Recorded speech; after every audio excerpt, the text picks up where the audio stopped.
Every time I saw him, he was always happy to see me. My dad had two jobs. One, he drove a delivery truck for newspapers, the Asbury Park Press. He drove for them, and he had this delivery truck. My dad would show up at the house 1:30 in the morning, and he would pick me and my mom up. This was every day, Monday through Friday. He'd pick us up and put me in the back of the truck with the bundles of newspapers. And that's where I go back to sleep.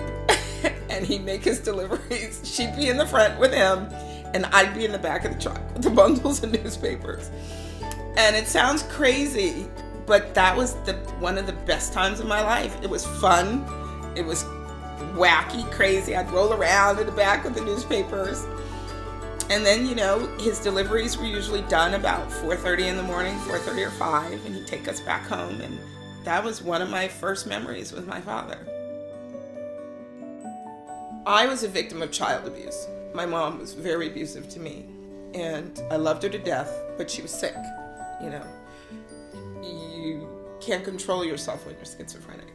And then when you add alcohol on top of it, doesn't make it a very good situation.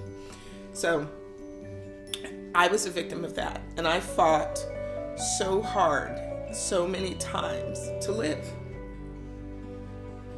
To just live, that I had to make something of my life.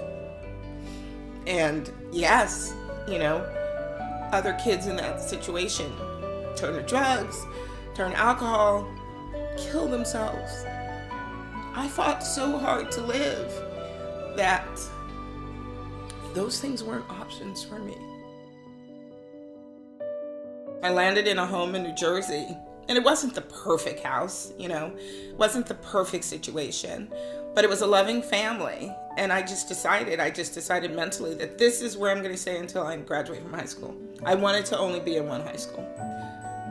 I was in the marching band. I played 4 instruments. I was in the drama club. I was in the speech and debate team. I played basketball. I was a starter freshman on the softball team. Pitcher. I was in everything. I was in the debutante ball. I was 17, about to graduate high school.